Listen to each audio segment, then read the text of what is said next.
5 জুলাই গণঅভ্যুত্থানের পরে যে থেকে শুরু করে যে ধর্মীয় ফেসিবাদীরা তাদের যে আগ্রাসন চালাচ্ছে সেটা শুধু সমতলেরই নয়। আমরা যদি দেখি পাহাড়ের মধ্যে যে আদিবাসী জাতিসত্তাগুলো আছে তাদের ছেলেপেলেদের মাদ্রাসায় ভর্তি করানো থেকে শুরু করে কোরআন তেলাওয়াত শেখানো হচ্ছে। এগুলো রাষ্ট্রের ধর্মীয় ফেসিবাদীর আচরণ। বন্ধুগণ, আমাদের যে হিন্দু ভাইরা আছে তাদের যে পূজার সময়কালীন দুর্গা প্রতিমা ভাঙচুর চলছে এবং আমাদের যারা আউলিয়া থেকে শুরু করে বাজারপন্থীরা আছেন বাজার ভাঙচুর থেকে শুরু করে প্রতিমা ভাঙচুর সব জায়গায় ধর্মীয় আগ্রাসন চলছে। সেই জায়গা থেকে তার প্রতিবাদে আমরা আজকে এখানে জড়ো হয়েছি। আমরা চাই এমন একটি দেশ যেখানে সবাই তার সংস্কৃতি তার স্বকীয়তা সবাই তুলে ধরতে পারবে। বসুন্ধরা টিস্যু, অশুদ্ধতার বিরুদ্ধে এক বিন্দুও ছাড় নয়। আমরা এখন দেখতে পাচ্ছি এই দেশে যে মত তৈরির মাধ্যমে এবং ধর্মীয় উগ্রতা ছড়ানোর মাধ্যমে বিভিন্ন সামাজিক যোগাযোগ মাধ্যমে এবং এসব বিভিন্ন গুজব রটিয়ে বাংলাদেশের সব ভিন্ন ধর্মাবলম্বী বা ভিন্ন মতাদর্শী মানুষদের আছে তাদের উপর আক্রমণ চালানো হচ্ছে।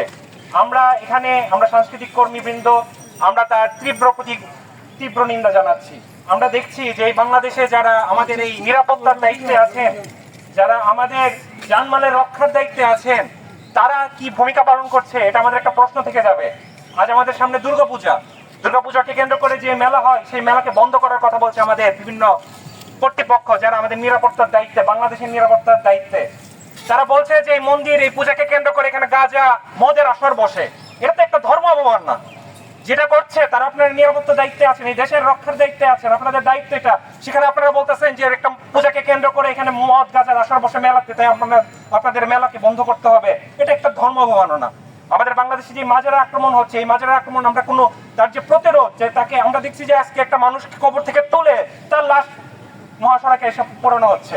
দেশের নিরাপত্তাটা আমাদের কোথায়? ভিন্ন ধর্মাবলম্বী ভিন্ন মতদর্শী মানুষের নিরাপত্তাটা আমরা কোথায় পাবো?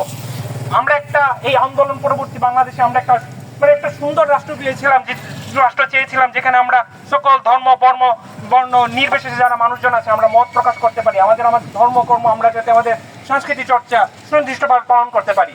কিন্তু না, আজকে বিভিন্ন বাউল আসরে আক্রমণ হচ্ছে, বিভিন্ন বাউল আসর বন্ধ করার জন্য পায়তারা চলছে, কিন্তু নিরাপত্তায় যারা কর্তৃপক্ষরা আছে তারা কোনো সুনির্দিষ্ট পদক্ষেপ বা ভালো কোনো পদক্ষেপ আমরা দেখতে পাচ্ছি না। আপনারা যতবার একটি মন্দিরে হামলা চালাবেন, আমরা বলতে চাই সেই আমাদের ধর্মাবলম্বী, আমাদের সংখ্যালঘু ধর্মাবলম্বীদের যে মনন, তাদের যে সাংস্কৃতিক পরিসর, সেটি কোনোভাবেই নিভৃত করা যাবে না। সেটি তাদের অন্তরাত্মায় বিকশিত যেভাবে ছিল তেমনভাবেই থেকে যাবে।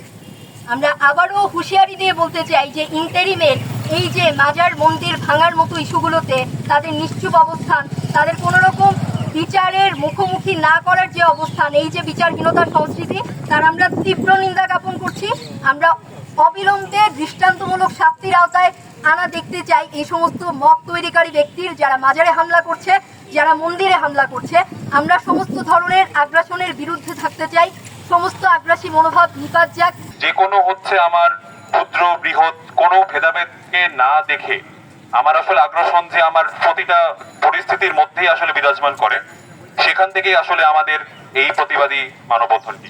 আমরা গত বছর একজন ফ্যাসিস্টকে সরালেও ফ্যাসিজমের যে সিস্টেমটা সেটাকে আমরা এখন পর্যন্ত সরাতে পারি নাই। অর্থাৎ আমাদের দেশের প্রত্যেকটা মাজারের উপর যে আক্রমণ, মন্দিরের উপর যে আক্রমণ, পূজা মণ্ডপে মূর্তি ভাঙ্গা, এই প্রত্যেকটা বিষয়ই ফ্যাসিজমের সাথে জড়িত। এবং যতদিন আমাদের রাষ্ট্র সেই নিরাপত্তা দিতে ব্যর্থ হবে, সেই পদক্ষেপগুলো নিবে না, আমাদের এটাই ধরে নিতে হবে, মেনে নিতে হবে যে ফ্যাসিজমের সিস্টেম আমরা কোনো উপায়ে এখনো সরাতে পারি নাই, বা ওই বীজটা সরাতে পারি নাই। ওই আগুনে তেল ঢেলে আসছে, কেননা আমাদের রাষ্ট্র ব্যর্থ হয়েছে এই গত 1 মাসে, জুলাই অগাস্ট পরবর্তীতে একটাও সুনির্দিষ্ট পদক্ষেপ নিতে, যতগুলো মাজার এবং মন্দিরে আক্রমণ হয়েছে।